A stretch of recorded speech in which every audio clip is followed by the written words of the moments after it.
Rise and grind, folks. Guys, I am on the way to a brand new customer. This is a no AC call. Actually, this is a referral from an existing customer. Guys, once I get here, I'm pretty sure you'll realize this is like my third time here. This condo, they got all, I think, hydro coil air handlers with straight AC, condensers up on the roof. I know I've been here at least 2 different times so far this summer. Today is going to be number 3. But guys, this customer called yesterday and said that the AC was blowing out warm air. He checked all the breakers, everything was on. Guys, I don't know what's going on, but let's go take a look. I am almost there now. I'll see y'all when I get inside. All right, guys. It's already starting to come down, but the show must go on. Real quick, guys, this customer has, once again, a fan coil, air handler, and a straight AC condenser. He was saying that he had the thermostat set to 66 and it went up to 75 a few days ago. Now, this customer has a computer room. He understands that the downside of turning your thermostat too low in the summertime is increased runtime, and 2, the AC may not even turn off. So he understands the disadvantages of turning the thermostat so low. He just wants to make sure that the AC is working fine because he said that this never happened before. Now guys, what you didn't see is I got a 20-degree split inside and my filter is clean. Presumably this is a 30-year-old R22 system. This is a York 018. This is a 1.5 tons. Everything seems copacetic downstairs, but at this point I want to throw my gauges on and I want to make sure that everything is working the way that it should up here. Let me throw my gauges on, guys. I'll be right back. All right, guys. As you can see,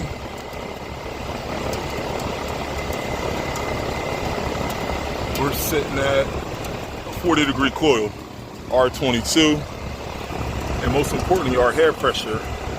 Right now it's about 75 degrees. It's going to go up to a high of 90. Right now it's raining outside, but as you can see, our high side is 220 now.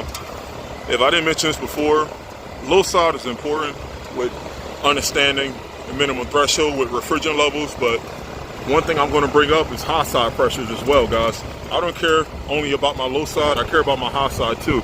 If my head pressure exceeded a certain amount, let's say hypothetically speaking, if the head pressure was at 450 and climbing, at that point, guys, that's a sign for you to investigate what's going on out here with the condenser coil. Maybe the condenser fan motor is not running fast enough, or maybe the coils are clogged, or maybe there's a restriction somewhere in the system. But guys, understanding refrigerant pressures, this is like the blood pressure of the system, guys. This AC system can run all day, but if your refrigerant pressures are not adequate, if they're too low, too high, you can forget about the system cooling properly. This thing can run all day, but the house is still going to be 100 degrees. So, but luckily, this is not the issue. I think at this point, we can do a maintenance here. Once again, this is our first time at this particular unit. And guys, the last time I came out here in the rain, I think I was at 710. That was a couple of months ago. And then I was on the other side when it was raining. I don't know what I did there, but at this point, guys, I got to reposition this umbrella before all my tools get wet. I'm going to kill the disconnect and I got to take a few pictures. I think this customer is getting ready to jump on the meeting, so I got to get to stepping, guys. Let me do my thing here. I'll be back. All right, guys. This is a 30-5.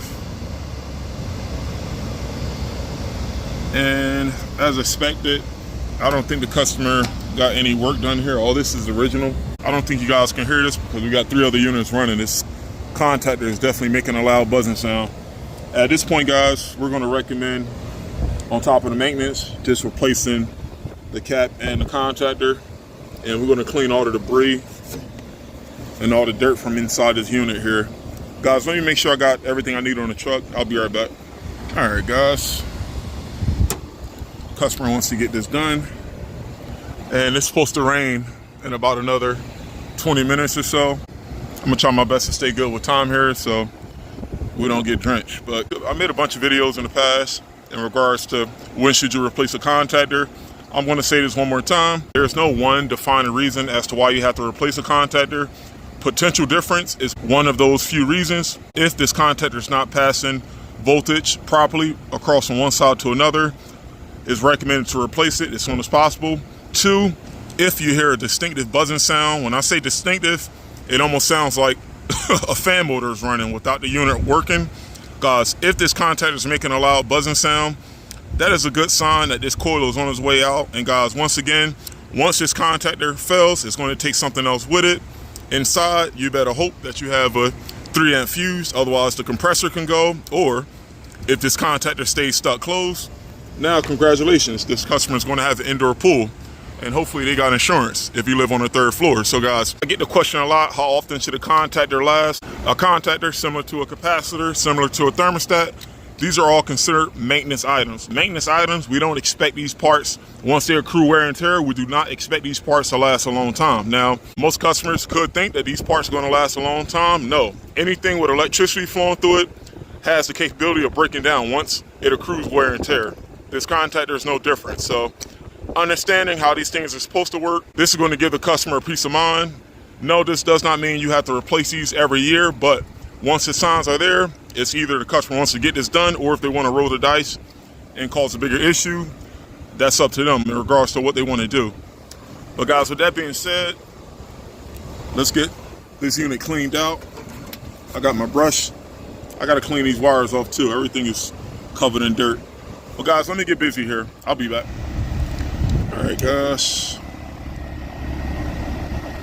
got everything running. Everything's cleaned up and buttoned up. 0.4, 0.54, 3.43. And guys, what we'll do is we'll come back out here. Technically, there's no heat maintenance to do. They got a water heater that supplies hot water to the hydro coil downstairs for the air handler. The only thing inside the air handler that engages is a circulator pump, the blower motor, and there's a relay. So it's not really much of a heating circuit to like really do maintenance on. And the reason why I said that, guys, is I think they have a different company that does the building maintenance, which is kind of weird, guys. Think about it like that. Building handles the water heater, but the individual homeowners here inside the units handle the AC. So guys, the more you know, the more crazy it sounds, but that's just how it works here. But guys, what I'm gonna do is I gotta go downstairs. I got my filter downstairs, everything's clean. I'm gonna go downstairs and check my TD, and it's already starting to come down out here. I'm gonna go downstairs and check my TD, but there you have it. York 10.5 system.